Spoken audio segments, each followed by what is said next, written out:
नमस्कार, मैं हूं पवन त्यागी। ममता बनर्जी ने जम्मू कश्मीर की धारा 370 के बारे में बोलते हुए कहा कि यह बहुत शर्मनाक है। धारा 370 हटने से देश बदनाम हुआ है। अब ममता बनर्जी से पूछना है कि ममता बनर्जी आप ये बताइए कि धारा 370 हटाने से देश दुनिया में कैसे बदनाम हुआ है। ममता बनर्जी जिस राज्य में हिंसा हो रही है, महिलाओं के साथ बलात्कार हो रहे हैं, लोग घर छोड़कर विस्थापित हो गए हैं, लोग घरों में दहशत में हैं, जिस राज्य की गुंडागर्दी की वजह से हाई कोर्ट और सुप्रीम कोर्ट के जज तक भी दहशत में हैं, जनता घरों में कैद है, डरे हुए हैं, कटमनी, टोलाबाजी, सिंडिकेट, जो शब्द कहीं नहीं सुनाई देते, देश के किसी राज्य में सुनाई नहीं देते, वो पश्चिम बंगाल में सुनाई देते हैं। ममता बनर्जी आप ये कह रही हैं कि धारा 370 हटाने से देश बदनाम हो गया। क्या हुआ है धारा 370 हटने से? धारा 370 3 साल के लिए टेम्परेरी लगी थी, कांग्रेस ने 3 साल के लिए लगाया था, हटनी जरूरी थी, मोदी जी ने हटाई। तो धारा 370 हटने के बाद क्या ऐसा हुआ ममता बनर्जी कि जिससे आपको लगता है कि देश की दुनिया में बदनामी हुई है? धारा 370 हटने के बाद वहां ग्राम सभा के चुनाव हुए। पहली बार देश के इतिहास में ग्राम सभाओं को मजबूती दी गई, स्वायत्तता दी गई, ताकत दी गई। क्या यह देश को बदनाम करने की बात है कि धारा 370 हटने के बाद ग्राम सभाओं की ताकत को दोबारा से दिया गया, जो देश की आजादी के बाद दिया नहीं था? ग्राम सभा के जरिए गांव के विकास के काम हो रहे हैं जो अभी तक नहीं हुए थे। इससे क्या दुनिया में जम्मू कश्मीर बदनाम हो रहा है? आप बताइए, डीडीसीए के चुनाव हुए, जिला इकाइयां एक्टिव हुई जो 70 साल में कभी नहीं थी, आतंकवादी चुन चुन कर मारे गए। क्या इससे देश बदनाम होता है या देश का दुनिया में नाम होता है? आज की डेट में पत्थरबाज खत्म हो गए। 99% पत्थरबाजी कश्मीर के अंदर बंद हो गई। तो ममता बनर्जी जरा बताएं कि जब सेना के ऊपर पत्थरबाजी होती थी, जब हर गली से आतंकवादी निकलते थे और बम फोड़कर गलियों में गुम हो जाया करते थे, तब देश की बदनामी हो रही थी या आज बदनामी हो रही है? कौन सी बात कर रहे हो आप? धारा 370 हटाने को लेकर जितनी प्रक्रिया पूरी करनी थी केंद्र सरकार ने पूरी की है। और आप यदि कहती हैं कि जो महबूबा मुफ्ती बोल रही है उसके सुर में सुर मिला रही हो, जो कह रही है कि पाकिस्तान से बात करो, तो ठीक है ममता बनर्जी, आपका भी समझ में आता है कि आप भी वो बोलना चाहती हो जो चीन और पाकिस्तान चाहता है। आप चीन और पाकिस्तान की भाषा बोलने वाली मुख्यमंत्री हो तो ठीक है, आपका दर्द पक्का है, क्योंकि पाकिस्तान को इस धारा 370 हटने से करारा झटका लगा है, क्योंकि देश की सीमा सुरक्षित हुई है, क्योंकि इस पीओके को वापसी लेने की एक जो दीवार थी वो दीवार गिरी है। अब पीओके भारत का अभिन्न अंग होने जा रहा है। उस प्रक्रिया में अब एक बढ़ता हुआ कदम केंद्र सरकार ने रखा है। इससे आप कहती हो कि देश की बदनामी हुई है? कौन कहता है देश की बदनामी हुई है? मोदी सरकार के हर कदम की पूरी दुनिया में तारीफ हो रही है। क्या आपको नहीं लगता? क्या आपने नहीं देखा कि अभी रिपोर्ट्स आई हैं जिसमें मोदी को पूरी विश्व में ये माना गया है कि वो सबसे मजबूत नेताओं में से एक हैं। उनके फैसले को आज अमेरिका भी तारीफ करता है, रूस तारीफ करता है, दुनिया के कई देश जिसमें इस्लामिक कंट्रियां भी हैं वो तारीफ करती हैं। और आप कह रही हो कि देश में देश धारा 370 हटने से बदनाम हुआ है। तो आप अपने पश्चिम बंगाल को लेकर चिंतित नहीं है? क्या धारा 370 हटने से देश बदनाम हो रहा है, या पश्चिम बंगाल में जो घटनाएं हो रही हैं, जो हिंसा हो रही है, जो बमबाजी होती है, इससे देश बदनाम होता है? ममता बनर्जी, आपको चिंता नहीं है कि पश्चिम बंगाल में जो बमबाजी होती है ऐसा किसी राज्य में नहीं होता? ये जिस तरह की बमबाजी पश्चिम बंगाल में हो रही है ये कभी कश्मीर में हुआ करती थी। और धारा 370 हटने के बाद जितने पत्थरबाज हैं, जितने बमबाज हैं, जितने गोलीबाज हैं, उन सबको तो ठिकाने लगा दिया गया है। लेकिन हाँ, आज भी जो पश्चिम बंगाल में अभी टोलाबाजी और कटमनी, गुंडागर्दी करने वाले और बम फोड़ने वाले ये आजाद घूम रहे हैं। जम्मू कश्मीर की हिंसा को तो हमारी सेना ने कंट्रोल कर लिया, केंद्र सरकार ने कंट्रोल कर लिया, और वो कंट्रोल करने के लिए जब जरूरी हुआ तो वहां पाकिस्तान की भाषा बोलने वाले नेताओं को उठा करके नजरबंद कर दिया गया या तो जेल में डाल दिए गए। तो अब ममता बनर्जी जो पश्चिम बंगाल है, इसकी वजह से पूरी दुनिया में पश्चिम बंगाल बदनाम हो रहा है और भारत बदनाम हो रहा है।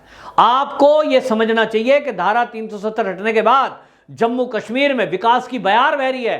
अब जल्द ही वहां एक सरकार बनेगी और उसके बाद पूरी दुनिया में इस बात की सराहना हो रही है कि जो 70 साल की बीमारी थी मोदी जी ने वो केवल और केवल 75-74 दिनों में खत्म कर दी। अब आप जो कह रही हैं कि इससे दुनिया में बदनामी हुई है, आप जरा अपने राज्य की स्थिति देखिए कि आज पूरी दुनिया में इंटरनेशनल मीडिया में चर्चा किसकी है? पश्चिम बंगाल की। पश्चिम बंगाल में महिलाओं के साथ बलात्कार हो रहा है, और बलात्कार नहीं, सामूहिक बलात्कार। और कौन कर रहा है? आपकी पार्टी के लीडर उसमें शामिल हैं, आपकी पार्टी के कार्यकर्ता उसमें शामिल हैं, यानी टीएमसी के गुंडे। और पुलिस कोई कार्रवाई नहीं कर रही है। तो लोग कह रहे हैं कि कश्मीर में तो शांति बहाल हो गई, लेकिन पश्चिम बंगाल में कब होगी? पिछले 10 साल से, जब से ममता बनर्जी आपका शासन रहा, तब से वहां कटमनी और टोलाबाजी चलती रही, सिंडिकेट पनपते रहे, हिंसा होती रही, लोगों के ऊपर बमबाजी होती रही। ये कब रुकेगी?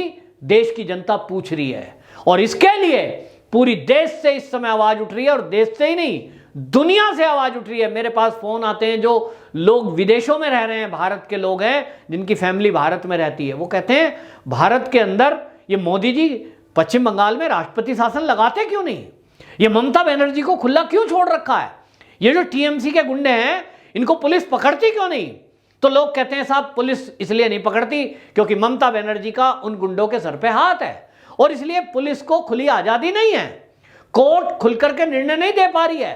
तब इस पर लोग कहते हैं कि राष्ट्रपति शासन क्यों नहीं लगता, ममता बनर्जी को जेल में डालो। इसको लेकर बदनामी है। ममता बनर्जी जरा आप मीडिया में देखिए, लेकिन आप देखेंगी कैसे? पश्चिम बंगाल में तो मीडिया को पकड़ करके बंद कर दिया गया है। जो सोशल मीडिया पे कोई वीडियो शेयर करेगा, आप उसको खोजकर पकड़कर जेल में डाल देती हैं। आपके विरुद्ध कोई बोलने की बात करे और वहां न्याय की कोई बात करे तो आप फर्जी केस लगा देती हो। जो भी भारतीय जनता पार्टी के लीडर हैं, हिंसा पर बात कर रहे हैं, वो कहते हैं कि साहब हिंसा पर पश्चिम बंगाल में कोई पुलिस कार्रवाई नहीं कर रही है और सरकार मौन होकर समर्थन दे रही है, उनको आप फर्जी केसों में जेल में बंद कर देती हो। राज्यपाल जी अगर सवाल उठाते हैं तो राज्यपाल को आप कहती हो कि ये तो अमित शाह के कहने से काम कर रहा है, और उनको जो है वापस बुलाया जाए। जो भी पश्चिम बंगाल पर सवाल उठाएगा, आप उसको वहां से भगाने की बात करती हो, उसको गाली देना शुरू कर देती हो।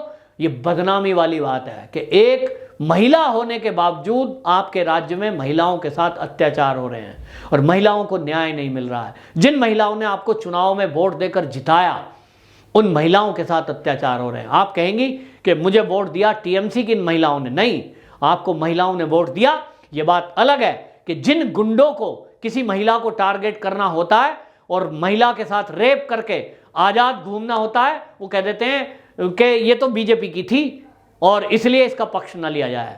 मतलब एक गुंडागर्दी की हद हो गई है कि किसी भी महिला को घेर कर उसके साथ रेप कर दो और उसको बीजेपी की बता दो, तो गुंडों के खिलाफ कोई कार्रवाई वहां की पुलिस नहीं करेगी। ये बहुत ही शर्मनाक है। पूरी दुनिया में पश्चिम बंगाल को लेकर बदनामी हो रही है कि भारत में एक राज्य ऐसा है जहां खुलेआम हिंसा हो रही है, जहां खुलेआम राजनीतिक दल गुंडागर्दी कर रहे हैं, जहां खुलेआम नारदा और शारदा घोटाले होते हैं, उनके खिलाफ कोई भी कार्रवाई अगर होती है तो वहां की मुख्यमंत्री सीबीआई को घेराव कर लेती है, धरना प्रदर्शन कर देती है, और यहां तक कि सीबीआई के अधिकारियों को गाली गलौज किया जाता है ताकि वहां कोई कार्रवाई ना हो सके।